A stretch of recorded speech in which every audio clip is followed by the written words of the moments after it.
Preparação da alma para Cristo, por Thomas Hooker, parte 1. Nós estaremos dando início a uma série de ministrações sobre este assunto e o consideramos de importância capital, principalmente nestes nossos dias em que o conteúdo real e verdadeiro do Evangelho está sendo altamente adulterado ou escondido. Nós veremos tudo aquilo que é necessário para que haja uma conversão real, uma conversão verdadeira, que produza verdadeiros filhos de Deus. Há muitos crentes nominais nas igrejas nesses dias. E uma das causas principais deste fato é a falta de apresentação daquilo que o Evangelho impõe para que uma pessoa possa realmente ser transformada pelo Espírito Santo de Deus, ser justificada dos seus pecados e realmente obter um caminho de vitória sobre todo tipo de pecado.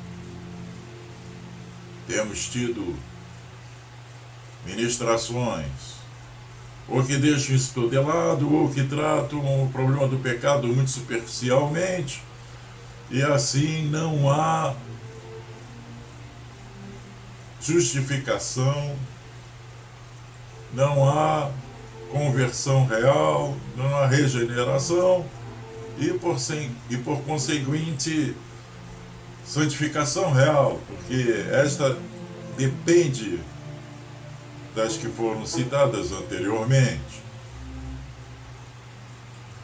Nós vamos passar as palavras de Thomas Hooker, que revelam a sua alma santa e piedosa, e sua inteira capacitação pela graça divina a ser um fiel pastor e conselheiro para as almas que buscam ao Senhor, pois no que fala não há o risco de pegarmos um atalho que nos conduza para longe do único e verdadeiro caminho da salvação por meio de nosso Senhor Jesus Cristo. O título deste livro, Preparação para as almas virem a Cristo, tem por subtítulo Tratado de Contrição, o qual bem se adequa ao objetivo do autor de nos mostrar que, de fato, sem contrição de espírito, não há como a alma estar devidamente preparada para a recepção de Jesus Cristo na conversão e também na santificação. Pois é o próprio Deus que afirma que habita somente com os que são de espírito quebrantado e coração compungido e contrito. Uma audição atenta, que seja apenas desta primeira parte, nos leva a concluir que devemos colocar em dúvida toda alegada conversão a Cristo por meio de apelos para fazê-lo com o fim de se evitar sofrimentos neste mundo, de se obter bens e posições elevadas terrenas, e tudo mais que seja diferente do fim declarado pelo próprio apóstolo Pedro em relação à nossa fé em Jesus, que é o da salvação da nossa alma. Então faremos bem em atender às coisas que são expostas por Thomas Hooker, para uma plena certeza de termos sido de fato salvos, por meio de uma sondagem dos nossos corações, para verificar se algumas das características que apontam para uma genuína conversão se encontram em nós como evidências de as termos experimentado, e assim possuirmos um fundamento certo e seguro para a nossa certeza da salvação. Não que tenha sido o propósito do autor, como também não é o nosso, de limitar o poder de Deus para salvar, ainda que sem partes destas características de contrição apontadas no início da conversão. Todavia, uma coisa é certa: elas haverão de ser experimentadas por um crente genuíno ao longo da sua jornada na vida cristã, e poderá atestar que a conversão a Cristo conduz a ter uma correta compreensão do grande mal do pecado e o quanto devemos nos entristecer e nos arrepender sempre com vistas a uma maior santificação das nossas vidas. Mas passemos às palavras de Thomas Hooker.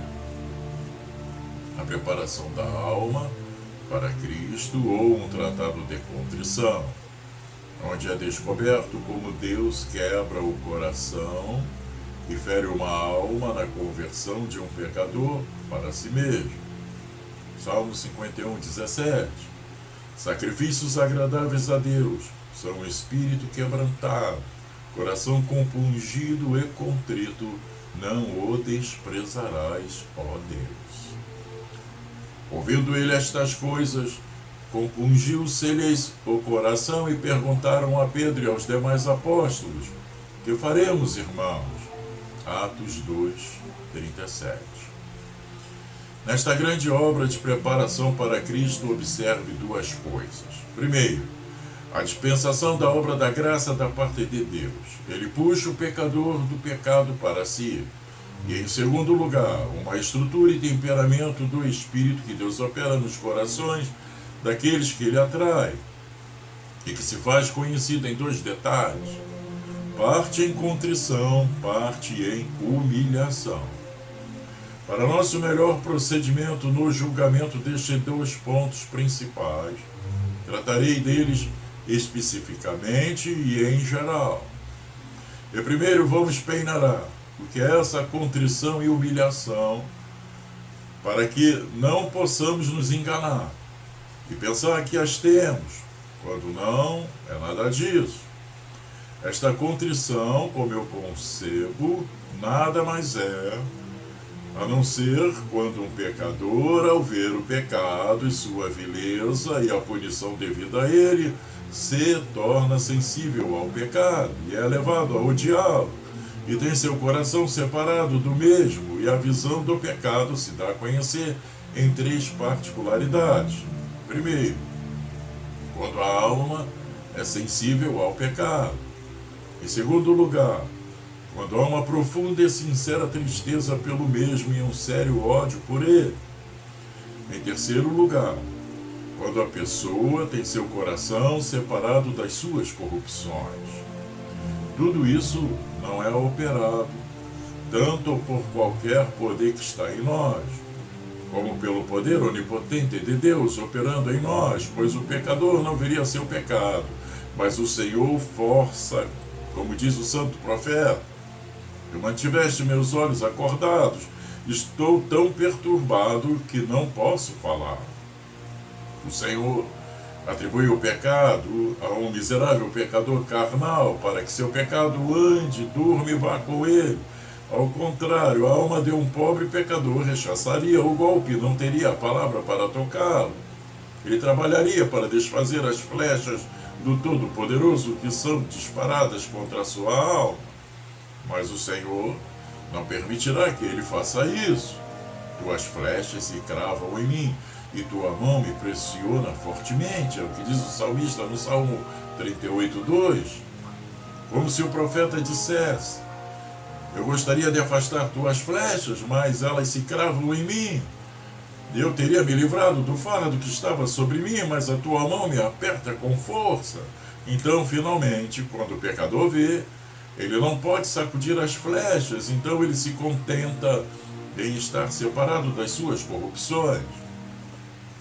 Em geral, isso está no texto, onde você verá claramente essas três particularidades totalmente sendo expressadas. Primeiro, a visão do pecado ao ouvir as palavras de Pedro, e não foi apenas por ouvir suas palavras, mas quando Pedro voltou para eles e disse: este Jesus é o Cristo a quem vocês crucificaram. Então segue o trabalho anterior, ou seja, o reconhecimento dos seus pecados. A primeira causa que os fez ver seus pecados foi uma aplicação particular dos seus pecados. Ele veio pontualmente, particularmente a eles, e disse: vocês são aqueles que crucificaram o Senhor Jesus Cristo, e isso os tocou e os fez ver seus pecados. Em segundo lugar, a meditação diária e séria, e a apreensão dos seus pecados, daquelas verdades que foram transmitidas na palavra. Ouvir, isto é, diariamente, ponderar e considerar os pecados que foram cometidos por eles e outros a eles. Em terceiro lugar, eles foram constrangidos. Eles não constrangiram a si mesmos, mas o Senhor agiu naquela palavra que foi transmitida e por sua mão todo-poderosa fez aquela palavra prosperar para as suas almas. E embora eles não se constrangessem, o Senhor os constrangeu. A segunda parte está nessas palavras. Eles foram constrangidos em seus corações, não nas suas mãos ou olhos, mas nos seus corações. A terceira parte é a separação do pecado pelas palavras. Homem e irmãos, o que devemos fazer? Tudo o que você quiser que façamos, nós o faremos. E tudo que for pecado e proibido, ficamos contentes em nos livrar dele. Não, nada era muito difícil ou muito complicado para eles. Estavam dispostos a se livrarem dos seus pecados. Dê-me permissão para entender uma doutrina pelas palavras. Eles, quando ouviram isso, quem eram estes? Eles. Veja isso no versículo 36. Aqueles que crucificaram o Senhor da vida. Porque alguns dirão, é possível que alguma vez eles tenham sido tão constrangidos por seus pecados, disse de Judas, que traiu a Cristo, que teria sido bom para aquele homem que não tivesse nascido. O que devemos pensar daqueles que mataram Cristo? Se Judas foi condenado por trair a Cristo, então muito mais eles por matá-lo. É possível que o Senhor faça o bem a eles, sim, mesmo eles constrangidos em seus corações. Destas surgem palavras desta doutrina. É possível que os pecadores mais teimosos da terra tenham um coração quebrantado. Os que apedrejaram os profetas e mataram os que lhes foram enviados e negaram todos os meios da graça. Os que recusaram a Cristo e não o quiseram ouvir, eles estão agora ajoelhados e decididos. Se algum caminho pode ser tomado para obter a Cristo em misericórdia.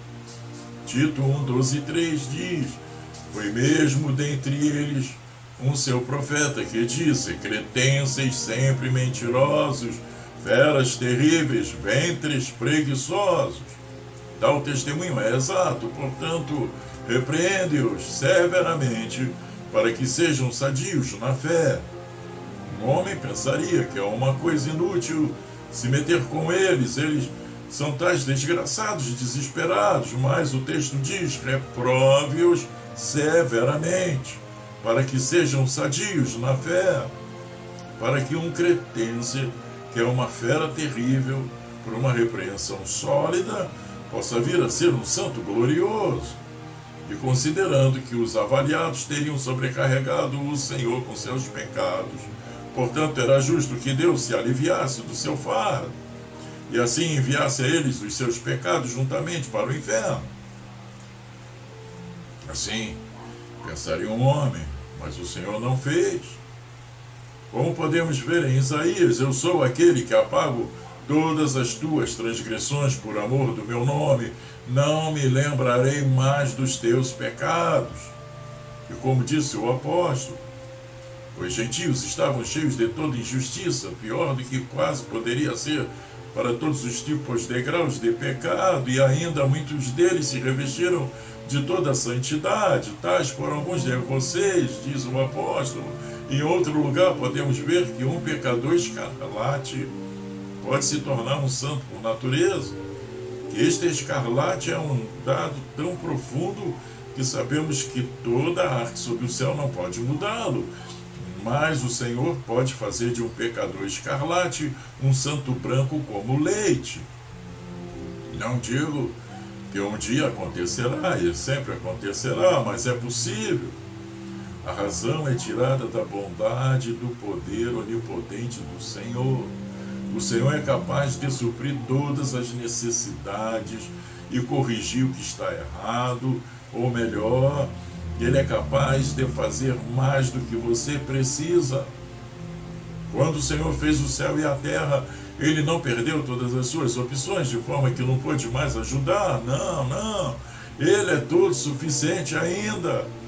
Ele não só é capaz de continuar o bem que a pessoa possui, mas de fazer um glorioso suprimento de tudo que está faltando. Como Davi diz, Ele perdoa todas as tuas iniquidades e perdoa todos os teus pecados. Não alguns, mas todos. De outra forma, Ele não seria totalmente suficiente, a menos que tivesse um bálsamo para cada ferida e um remédio para cada doença.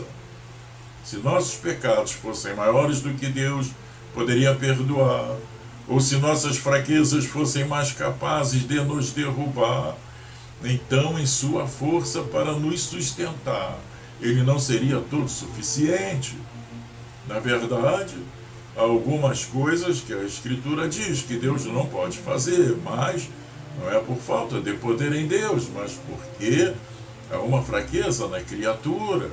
Como Deus não pode negar a si mesmo, mas quanto mais e maiores são nossos pecados e maldade, mais a força e a glória do seu poder aparecerão no perdão deles.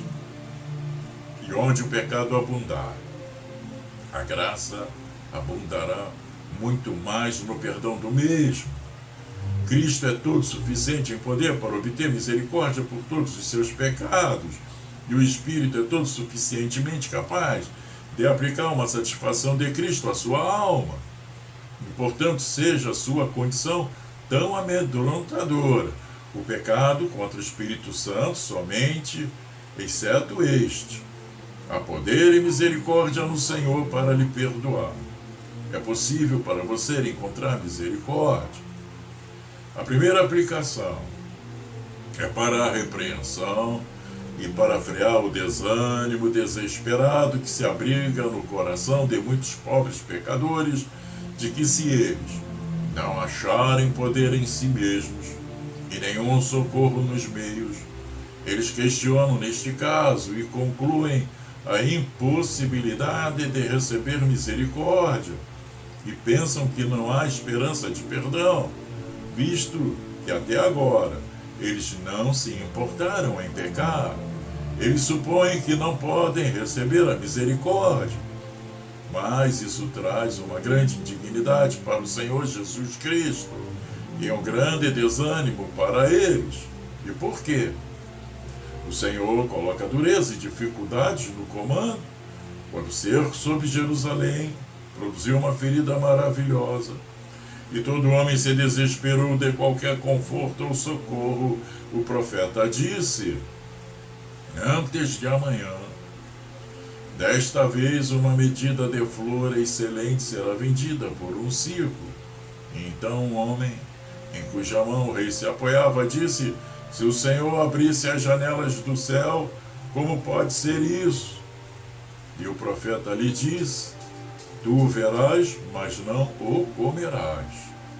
Assim é com muitos que mendigam frequentemente, e o Senhor não responde, de modo que a alma fica surpreendentemente faminta, e o dilúvio da iniquidade desce sobre a alma, e todos os seus pecados passam à sua vista, e o coração começa a raciocinar dessa maneira: se as profundezas das misericórdias de Deus foram abertas, todos esses pecados poderiam ser perdoados, e pode esta minha alma maldita ser salva? Certamente isso não pode ser. É justo com Deus que devemos buscar a misericórdia dada a outros tão ruins, e ainda assim não aprovamos, porque desconfiamos do Senhor. O pecado de Caim foi tanto maior porque ele disse que não poderia ser perdoado. Por isso, é um pecado horrível dizer: o Senhor não é tão misericordioso, como o diabo é malicioso, e que o mundo e um coração pecaminoso serão mais capazes de me condenar do que Deus para me salvar. Se assim fosse, Deus não seria Deus, e Cristo não seria o Redentor, e o Espírito Santo não seria o Consolador. Isso é tornar o pecado, nós mesmos e o diabo acima de Deus e do Senhor Jesus Cristo. Portanto, lancem fora todos aqueles desânimos da alma que prevalecem demais entre nós.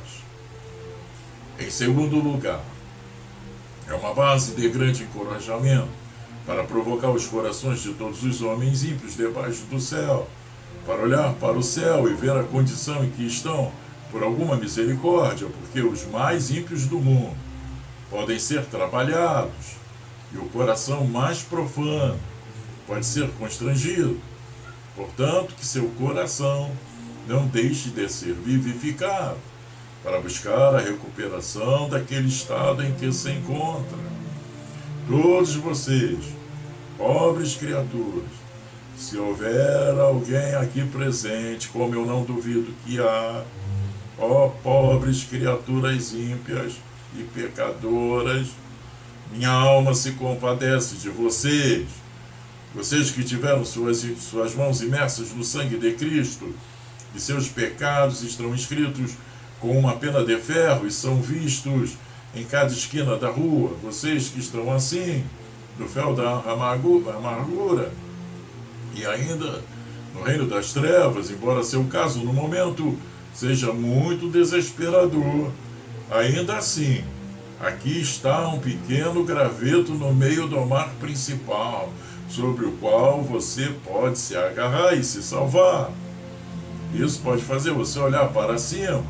O Senhor pode mostrar misericórdia para com você. Porque se você, que foi tão orgulhoso, teimoso, rebelde, já teve misericórdia, se você tem coração de homem, busque misericórdia, embora a sua condição seja amedrontadora no momento. Ainda assim pode ser boa.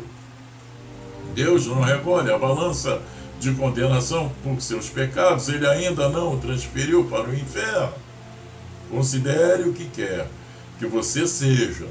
Você ainda vive na terra e desfruta dos meios, e ainda é possível ter todos os seus pecados perdoados. Deite-se, vá para casa e diga: bom Senhor, foram constrangidos em seus corações aqueles que transpassaram o Senhor Jesus, e suas almas foram constrangidas. Concluindo, porque meu coração pecaminoso profano não pode ser humilhado e constrangido também. Pode ser assim, se o Senhor disser amém. Será assim que a doença não está além do remédio que foi usado na cura de outros. Portanto, deixe isso ficar no teu coração, por pior que tenha sido humilhado. E alguém objetará, mas a alma dirá: todas essas abominações podem ser removidas? É possível que todas essas rebeliões do meu coração devam ser perdoadas, e toda essa frouxidão e segurança carnal devam ser lançadas nas costas do Senhor? Eu digo que não pode ser. Assim diz a pessoa. Resposta: é possível. Esforce-se apenas para que isso aconteça, e para que não se ensoberbeça com presunção. Considere estes 3 cuidados na sua busca. A primeira advertência é: primeiro, considerar na tua busca Um pouco de misericórdia não servirá à mudança. Tu que foste um velho pecador castigado pelo tempo e te revolveste na tua imundície, quando fores a Deus em busca de graça, considera que não é uma pequena graça ou um pequeno trabalho que fará a obra, não são poucas colheradas ou baldes cheios que pretendem limpar uma pele suja.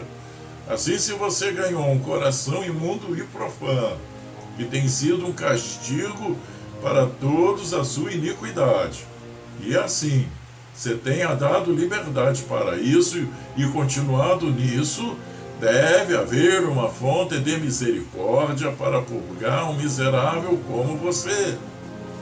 Quando Davi cometeu aqueles 2 pecados de adultério e assassinato, e continuou com eles por muito tempo, ele foi forçado a implorar por muita misericórdia e dizer: purifique-me, lave-me, ó Senhor. Essas manchas são terrivelmente profundas, portanto purifique-me com ensopo. Não, ele nunca tinha feito isso, porque seus pecados eram mais do que comuns, então vai custar muito trabalho antes que um bêbado profano fosse limpo. Em segundo lugar, você deve esperar por muita dificuldade e dureza em si mesmo. Você que está preso em suas luxúrias e corrupções vis, o Senhor fará tudo rachar antes que você encontre misericórdia. Você que confrontou o céu com a sua profanidade, o Senhor lhe fará um espelho de humilhação, pois até agora você foi um espetáculo de imundície para outros. Um homem que teve um osso há muito fora da articulação e agora está infeccionado, o fará chorar muito antes de ser levado para seu lugar certo novamente. Assim é com o homem, cujo coração está cheio de imundície. Isso vai custar-lhe muitas dores e dificuldades e muito coração contrito, antes que o Senhor traga a alma de volta ao estado correto. Manassés se humilhou poderosamente diante do Senhor, porque ele tinha sido um homem poderoso e orgulhoso, rebelde. O Senhor fez sua humilhação tão grande quanto os seus pecados. E assim Davi, quando ele deu folga a seus pecados, ao se deitar com eles, o Senhor quebrou todos os seus ossos e o despertou com uma testemunha. Por último, você deve decidir dar o máximo do seu esforço para obter essa misericórdia das mãos do Senhor. Não é a imersão de um pano sujo em água para limpá-lo, mas deve ser ensopado e enxaguado nele. Então você não deve pensar que as manchas do pecado serão lavadas com algumas lágrimas. Não, não. Você deve esfregar seu coração repetidamente e despertar sua consciência novamente e novamente.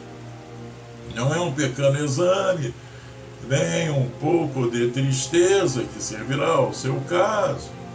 O Senhor vai derrubar esse seu coração orgulhoso e talvez vai deixá-lo implorar por misericórdia todos os seus dias, e bem você pode tê-la no seu último suspiro quando tudo estiver feito. O ponto principal em questão é este. É para a primeira parte da contrição ver o pecado. Esta audição não é apenas o som das palavras de um homem, mas o sentido e o significado das palavras, pelas quais a mente é iluminada e ele começa a ponderar seriamente a natureza dos seus pecados que foram expostos a ele. Assim, ouvir para ser constrangido. A primeira doutrina é esta: deve haver uma visão verdadeira do pecado antes que a alma possa ser quebrada. Pois o texto diz: eles primeiro ouviram e então apreenderam o mal que foi feito por eles, e assim foram levados a um remorso salvador por seus pecados. Ezequiel 36, 31. Então vos lembrareis dos vossos maus caminhos e dos vossos feitos que não foram bons. Tereis nojo de vós mesmos por causa das vossas iniquidades e das vossas abominações. O texto diz: então vos lembrareis de vossos próprios maus caminhos e de vossas ações, que não foram bons, e vos odiareis por vossas abominações. Primeiro, eles se lembrarão das suas obras e então terão nojo de si mesmos. É o curso que Efraim faz em Jeremias. Depois que foi instruído, bati na minha coxa, e depois que fui transformado, me arrependi. Fiquei envergonhado e confuso, porque suportei o opróbrio da minha juventude. E é o curso de Deus que ele segue com o seu, como em Jó. Quando o Senhor uma vez prendeu seu povo em grilhões, lhes revelou sua maldade e fez ver com que eles ouvissem uma disciplina. E em outro lugar, o profeta mostra uma base, a razão pela qual o povo não se arrependeu. Eles não entendem a base e a razão do seu pecado, pois ninguém diz: o que foi que eu fiz? Como um cavalo corre para a batalha e nada teme, assim um homem perverso continua em uma conduta pecaminosa, nunca considerando o que ele fez. O bêbado não diz: como abusei das criaturas de Deus. E quem despreza as ordenanças de Deus não diz: como rejeitei o senhorio de Jesus Cristo. E, portanto, não é de admirar que ele não seja afetado por isso. Agora, para o melhor esclarecimento desta doutrina, tratarei dessas três coisas. Primeiro, vou mostrar o que é essa visão verdadeira do pecado. Em segundo lugar, vou mostrar o porquê de ser necessário haver uma visão verdadeira do pecado antes que uma alma possa ser quebrantada por ele. E em terceiro lugar, farei a aplicação deste ponto. Nós vamos encerrar por aqui essa primeira parte e daremos continuidade nos nossos próximos encontros, onde Thomas Jürgen vai discorrer sobre esses três pontos que acabamos de citar. Que a paz do Senhor esteja com os irmãos, em nome de Jesus Cristo. Amém.